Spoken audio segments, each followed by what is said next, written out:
saudara M2 Family, para pemirsa dimanapun Anda berada. Puji Tuhan, tepat hari ini kita merayakan Natal, hari kelahiran Tuhan Yesus. Dan kita percaya Tuhan Yesus hadir di rumah kita. Tuhan Yesus hadir melawat setiap kita hari ini. Untuk itu, walaupun situasi pandemi Bapak Ibu Saudara, tapi biarlah kita terus merasakan sukacita kehadiran Tuhan Yesus dalam kehidupan kita. Yesus datang membawa pelimpahan, Yesus datang membawa kesembuhan bagi setiap kita. Aku yang di rumah-rumah, apapun masalah yang kau hadapi, percaya saat Yesus hadir, pastinya ada pemulihan. Kita mau sama-sama sembah Tuhan. Kita mau angkat pujian ini. Saya percaya pujian ini akan membangkitkan iman kita. Yang setuju katakan amin.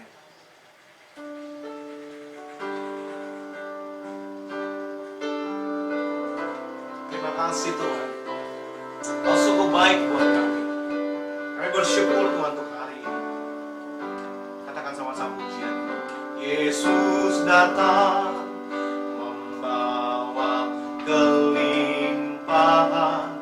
Yesus datang membawa kesembuhan. Kasih-Nya yang sanggup memulihkan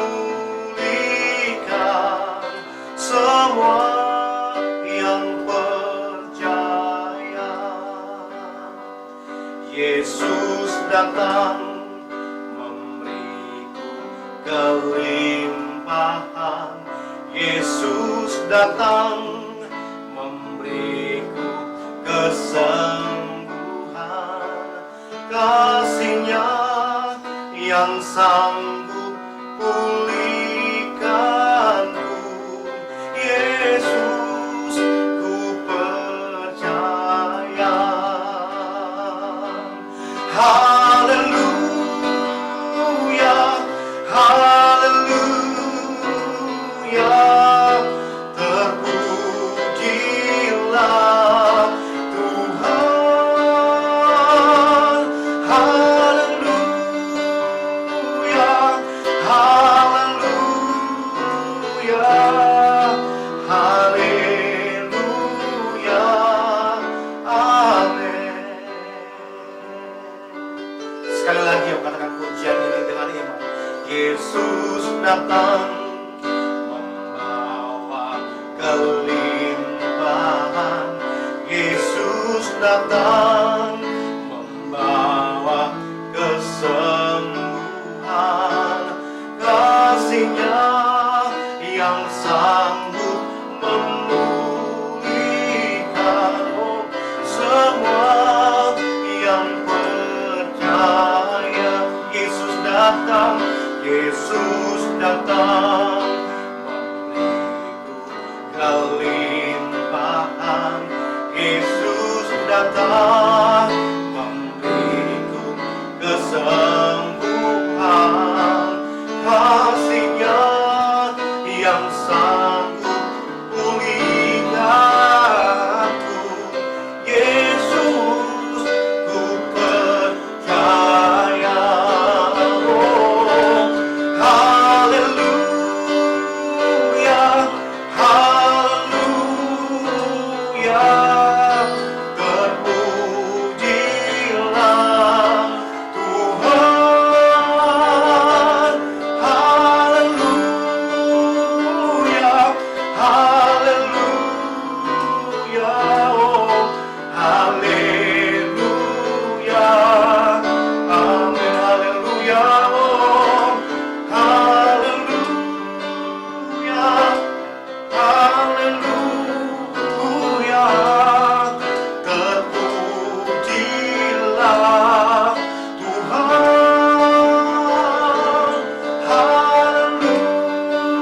Haleluya, haleluya, haleluya.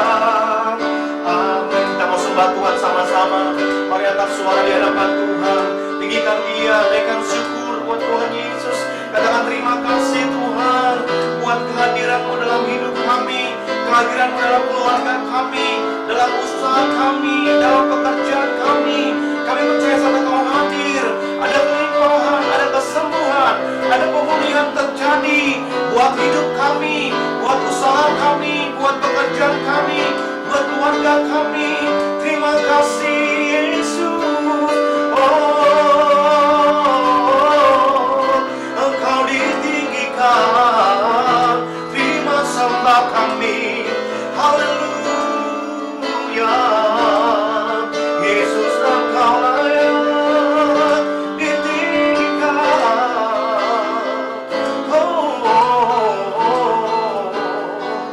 Kau ditinggikan Tuhan. Sama-sama yuk dengan saya. Haleluya, haleluya, terpujilah Tuhan. Haleluya, haleluya, haleluya, amin. Katakan sekali lagi dengan lembut, haleluya. Haleluya, haleluya, terpujilah Tuhan. Haleluya, haleluya, haleluya, amin. Haleluya, amin. Haleluya, amin. Haleluya, amin.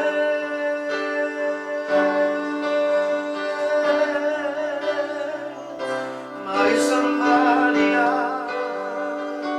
mari tinggikan namanya, agungkan Yesus Tuhan. Terima kasih Bapa, kami bersyukur buat kasih-Mu. Engkau sungguh baik, Yesus Tuhan. Dimuliakan nama-Mu.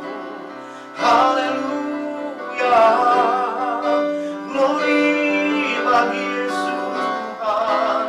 Kami mau menyembah-Mu Tuhan. Terima pujian kami Bapa. Haleluya, oh, terima kasih Bapa.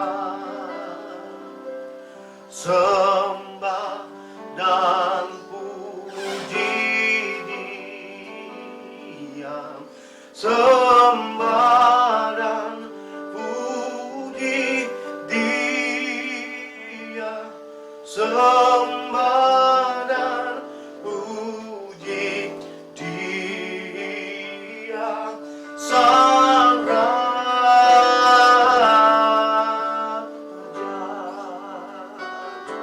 Sembah dan puji Dia, sembah dan puji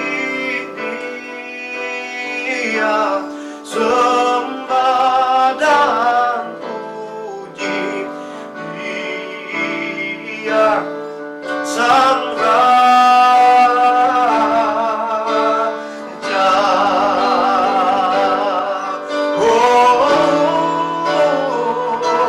Sembah dan puji Dia, sembah dan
Shalom semuanya.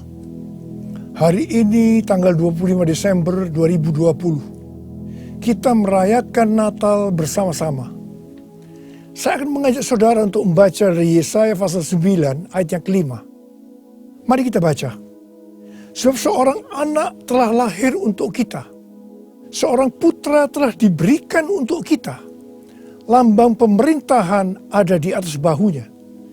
Dan namanya disebutkan orang Penasehat ajaib, Allah yang perkasa, Bapa yang kekal, Raja damai.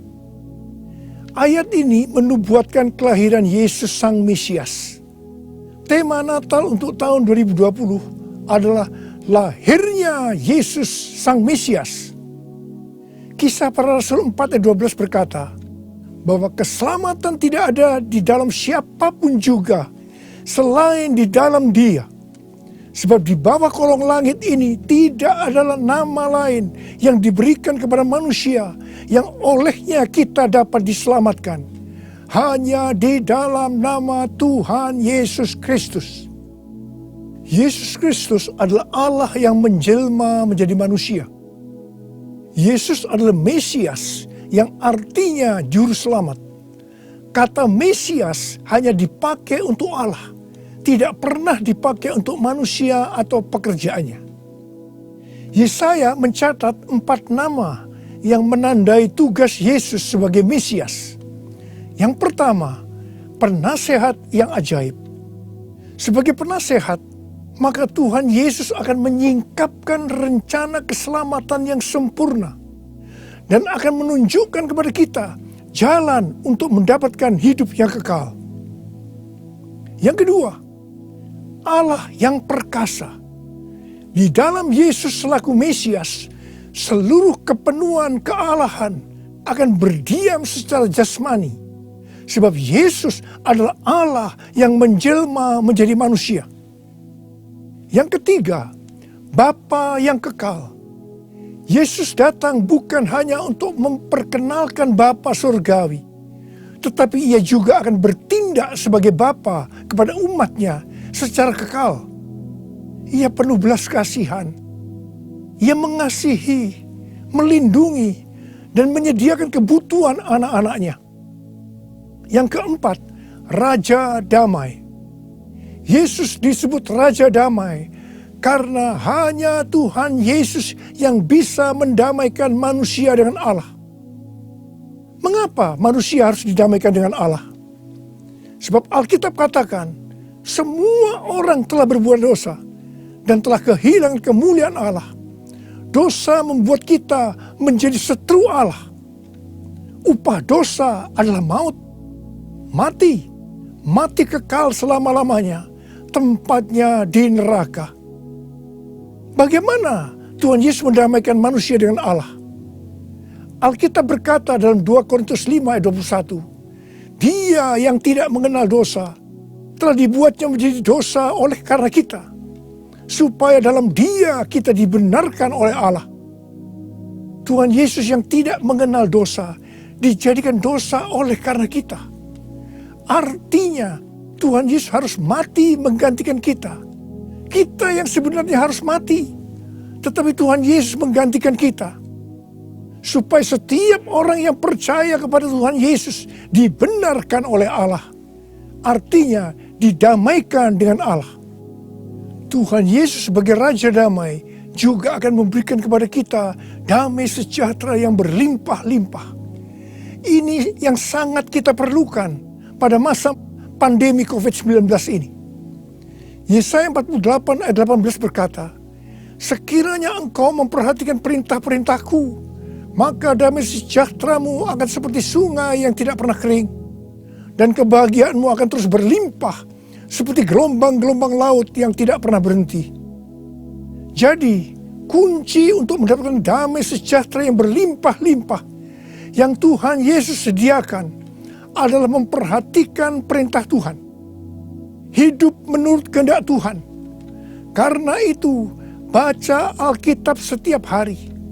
Renungkan, lakukan, dan saksikan.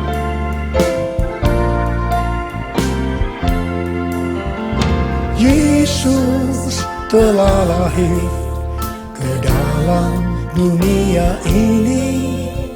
Lambang pemerintahan berada di bahunya. Namanya Penasehat Ajaib, Allah yang perkasa, Bapa yang kekal, Raja damai. Semua manusia pujilah dan sembah Dia, glory bagi Dia. Haleluya, amin. Haleluya, amin. Haleluya, amin.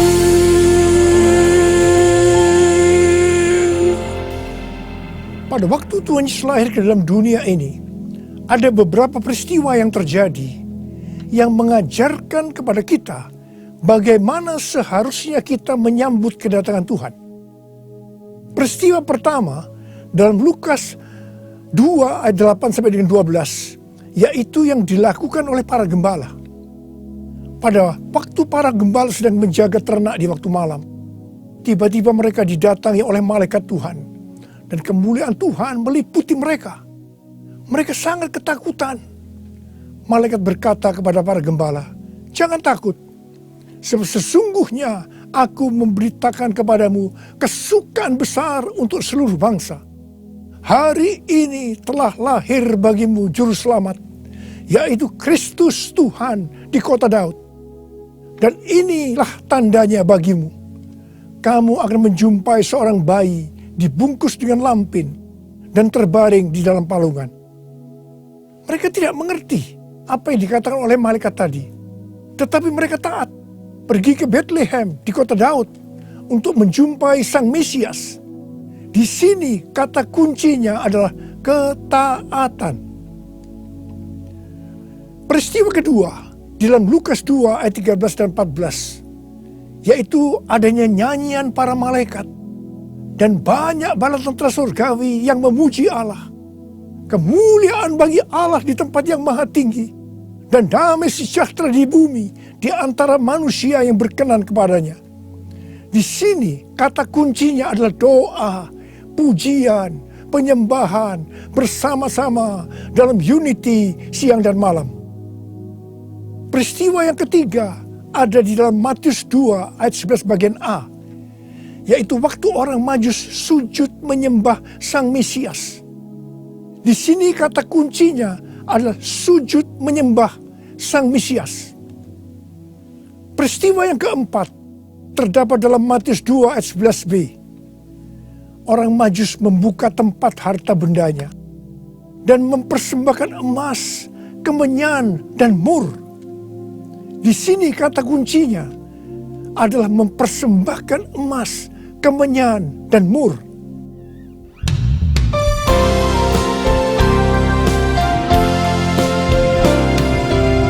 Kemuliaan bagi Allah di tempat yang maha tinggi, damai sejahtera di bumi di antara semua umat manusia yang berkenan padanya,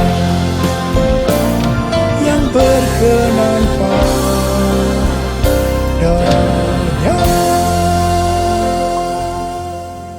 Karena Natal berbicara tentang kedatangan Tuhan Yesus yang pertama ke dalam dunia ini, maka hari-hari ini kita sedang menunggu kedatangan Tuhan Yesus yang kedua kalinya.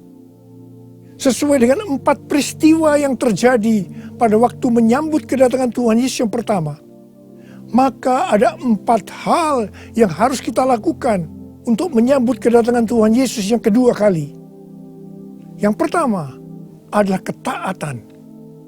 Yang kedua, doa, pujian, penyembahan bersama-sama dalam unity siang dan malam. Yang ketiga, sujud menyembah Tuhan Yesus. Dan yang keempat, mempersembahkan emas, kemenyan, dan mur. Mari Sekarang kita akan melihat penjelasannya satu persatu. Yang pertama, tentang ketaatan. Tuhan Yesus memberitahukan kepada kita bahwa kedatangannya yang kedua kali akan terjadi setelah Injil Kerajaan diberitakan di seluruh dunia, menjadi kesaksian bagi semua bangsa. Karena itu bagi kita yang merindukan kedatangannya, kita pasti sungguh-sungguh untuk menyelesaikan amanat agung Tuhan Yesus. Pentakosta ketiga akan memberikan kepada kita kuasa untuk menyelesaikan amanat agung Tuhan Yesus. Menurut kalender Ibrani, kita sedang memasuki tahun 5781 yang disebut dengan tahun P Alef, yang artinya 81. Angka 80 atau P menggambarkan mulut. Dan angka 1, Alef, itu merupakan permulaan yang baru. Yohanes 1 ayat 1 berkata, pada mulanya adalah firman. Firman itu bersama-sama dengan Allah. Dan firman itu adalah Allah. Di sini kita diingatkan bahwa untuk menyambut kedatangan Tuhan Yesus yang kedua kalinya, kita harus hati-hati dengan mulut kita. Harus hati-hati dengan perkataan kita. Termasuk menuliskan kata-kata di media sosial. Diingatkan bahwa mulut bukan digunakan untuk gosip, untuk menjelekkan orang lain, untuk menghakimi orang lain, kata-kata kotor, hoax. Tapi biarlah yang keluar dari mulut ini, biarlah perkataan kita adalah firman Tuhan. Di dalam Matius 12 ayat 36 dan 37, Tuhan Yesus berkata kepada kita bahwa setiap kata sia-sia yang diucapkan orang harus dipertanggungjawabkannya di hari penghakiman. Karena menurut ucapanmu engkau akan dibenarkan, dan menurut ucapanmu pula engkau akan dihukum. Karena itu, hati-hati dengan ucapanmu, hati-hati dengan perkataanmu, hati-hati dengan apa yang kau tulis di medsos. Yang kedua, doa, pujian, penyembahan bersama-sama dalam unity siang dan malam. Ini berbicara tentang restorasi Pondok Daud. Ini berbicara tentang menara doa. Ini berbicara tentang keintiman dengan Tuhan. Orang yang hidupnya intim dengan Tuhan pasti merindukan kedatangan Tuhan. Sesuai dengan 2 Timotius 4 ayat 8. Maka orang yang merindukan kedatangannya akan mendapatkan mahkota kebenaran. Ada berapa banyak yang merindukan mahkota kebenaran? Angkat tangan saudara. Yang ketiga, sujud menyembah Tuhan Yesus.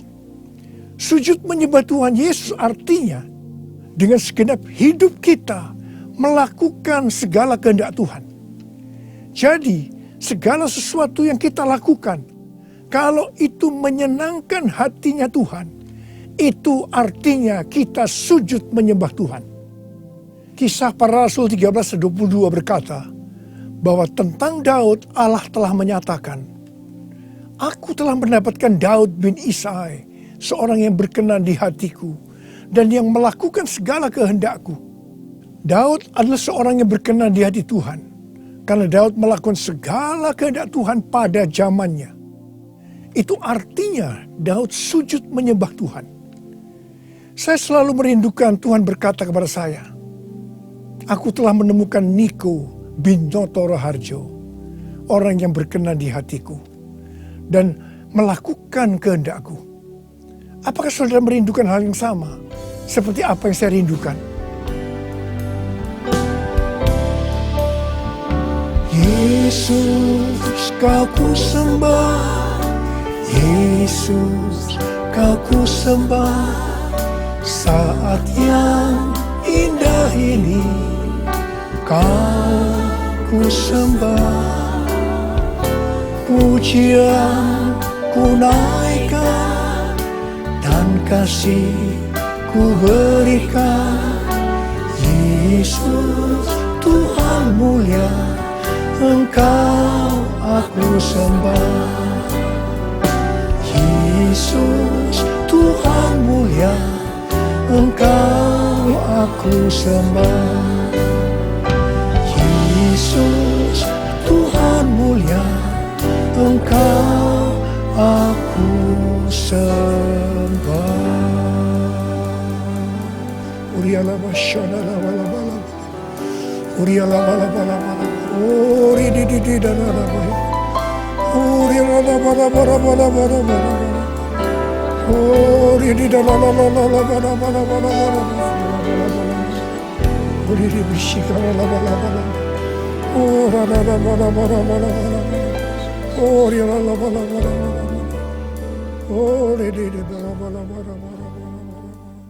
Yang keempat, mempersembahkan emas, kemenyan, dan mur.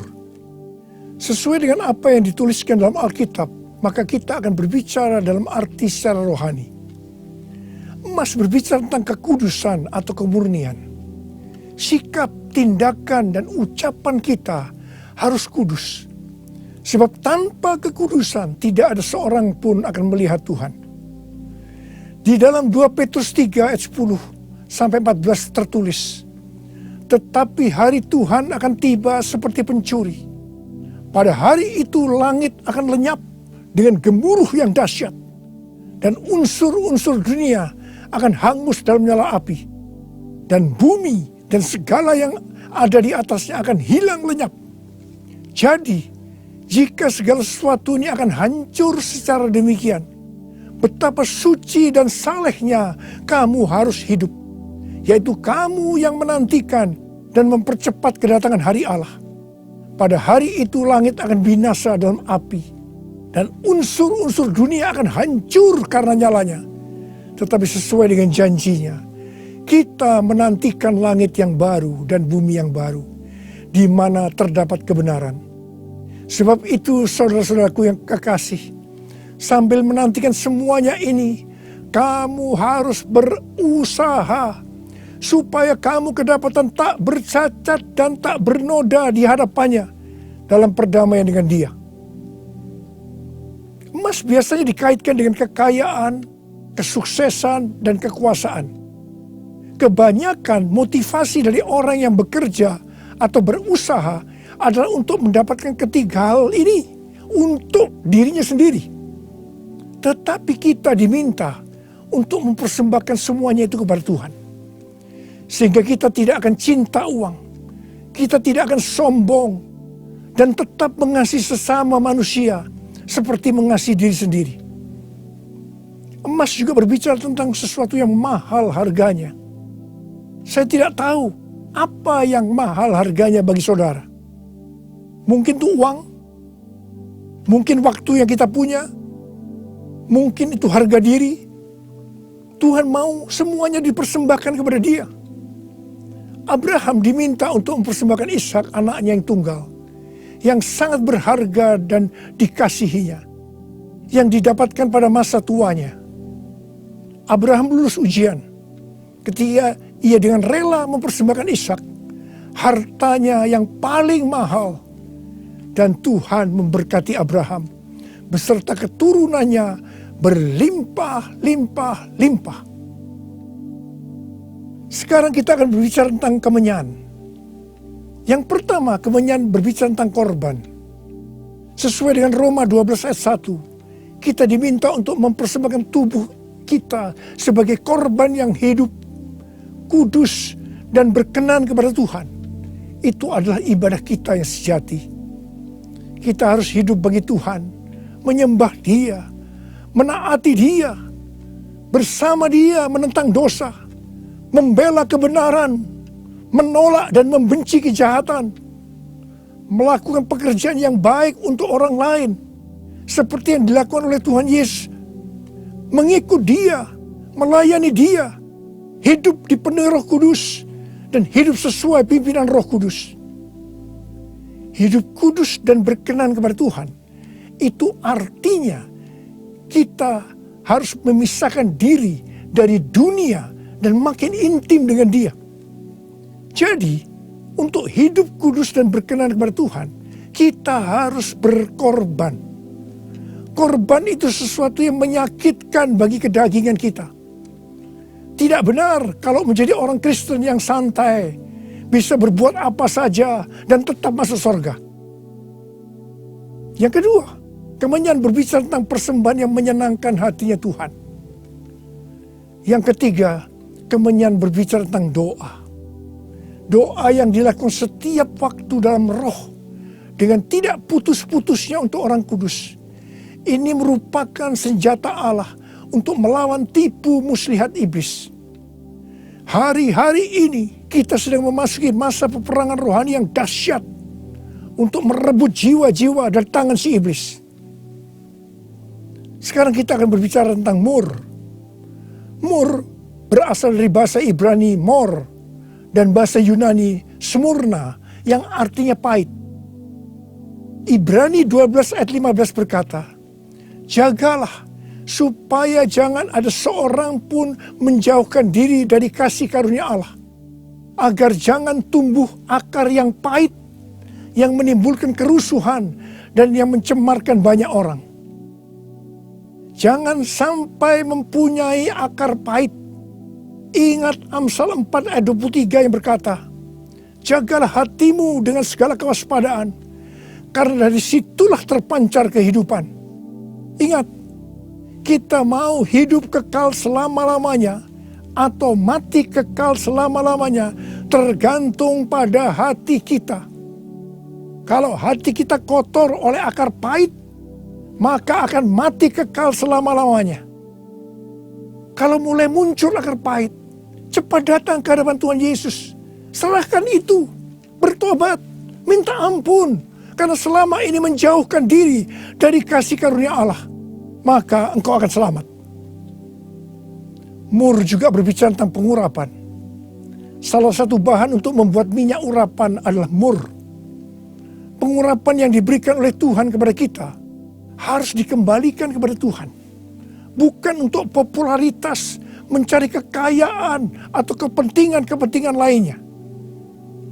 Sekali lagi, saya akan mengingatkan saudara bahwa kedatangan Tuhan Yesus sudah sangat-sangat dekat. Mari kita mempersiapkan diri kita untuk menyambut kedatangannya dengan melakukan 4 hal tadi. Selamat Hari Natal 2020. Tuhan Yesus memberkati saudara berlimpah, limpah, limpah.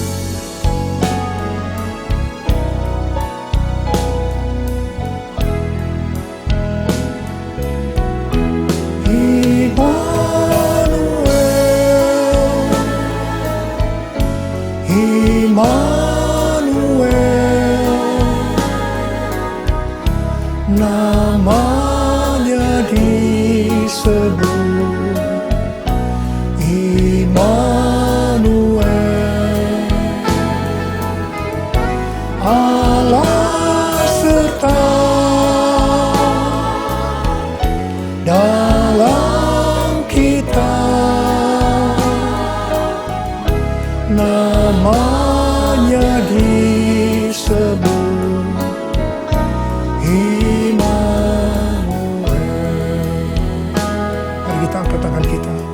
sembah Dia.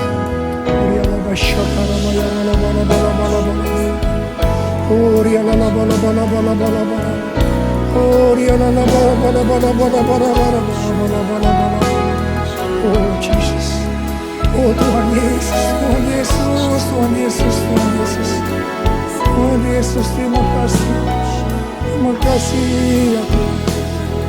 Oh Rabbasharalabalabala, Engkau menyertai kami sampai dengan akhir tahun ini Tuhan. Engkau menyertai kami ya Tuhan. Kalau kami ada sebagaimana kami ada saat ini, semua karena kemurahan Tuhan, karena Engkau menyertai kami. Oh Tuhan, terima kasih, terima kasih. Hamba berdoa Tuhan, hamba berdoa untuk anak-anak-Mu sebentar lagi akan memasuki tahun yang baru. Berkat-Mu melimpah buat mereka ya Tuhan. Di tengah-tengah pandemi COVID-19 ini Tuhan, terima kasih, hamba berdoa tidak ada yang sakit ya Tuhan.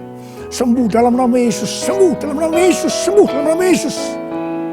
Tidak ada yang berkekurangan. Semua dicukupkan, malah berkelimpahan dalam hal yang baik. Oh Jesus, terima kasih Bapa. Terima kasih, Engkau yang beserta kami. Engkau adalah Immanuel, Allah yang beserta kami. Oh Jesus, Immanuel,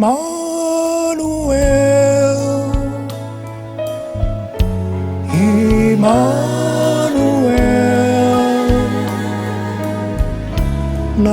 namanya disebut Immanuel, Allah serta dalam kita, namanya disebut Immanuel,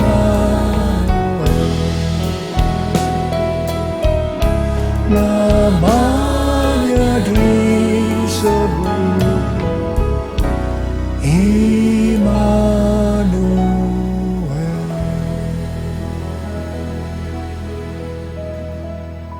Terimalah berkat Tuhan. Kasih karunia berlimpah-limpah daripada Allah Bapa di dalam Anak yang tunggal Yesus Kristus. Persekutuan yang manis dengan Roh Kudus menyertai saudara sekalian mulai hari ini sampai Tuhan Yesus datang menjemput kita di awan-awan dan bahkan sampai selama-lamanya. Yang percaya bersama-sama katakan amin. Shalom Bapak Ibu kekasih Tuhan, gereja-gereja yang ada di bawah Rayon 5. Kiranya pada kesempatan ini kita boleh ada merayakan Natal bersama-sama, baik di cabang-cabang, di ranting-ranting, di tempat Bapak Ibu Saudara merayakan pada hari ini di bulan Desember. Saya percaya masuk di bulan Natal ini atau bulan Desember ini, bulan Desember identik dengan bulan Natal, artinya lambang daripada kasih Tuhan Yesus yang begitu besar buat umat manusia. Saya percaya ini akan menjadi kebaikan buat Bapak, Ibu, Saudara semua di dalam Natal kita hari ini di tahun 2020. Kita boleh melihat bahwa Tuhan akan menolong kita lebih lagi di masa-masa ini untuk melihat kemuliaan Tuhan, kebaikan Tuhan, kebesaran Tuhan di acara Natal kita.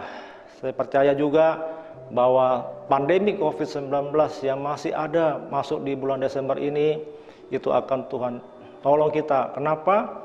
Karena begitu besar kasih Allah akan dunia ini, sehingga dikaruniakan anak yang tunggal itu, yaitu Yesus Kristus, untuk menebus dosa umat manusia. Dan apa yang terjadi hari-hari ini pun saya percaya, karena ada banyak hal manusia berbuat salah di hadapan Tuhan, tapi lewat Natal kita mau lihat kasih Tuhan yang begitu besar itu akan dinyatakan buat kita semua menerima yang baik bersama dengan Tuhan. Biarlah mengakhiri tahun 2020 untuk masuk di tahun 2021, kita mendapatkan satu visi daripada gereja Tuhan di bawah gembalaan Pak Niko, bahwa adalah tahun integritas, the year of integrity. Saya percaya tahun 2021 nanti kita masuk menjadi lebih baik lagi. Integritas terjadi dalam setiap kehidupan Anda dan saya, umat Tuhan, gereja Tuhan.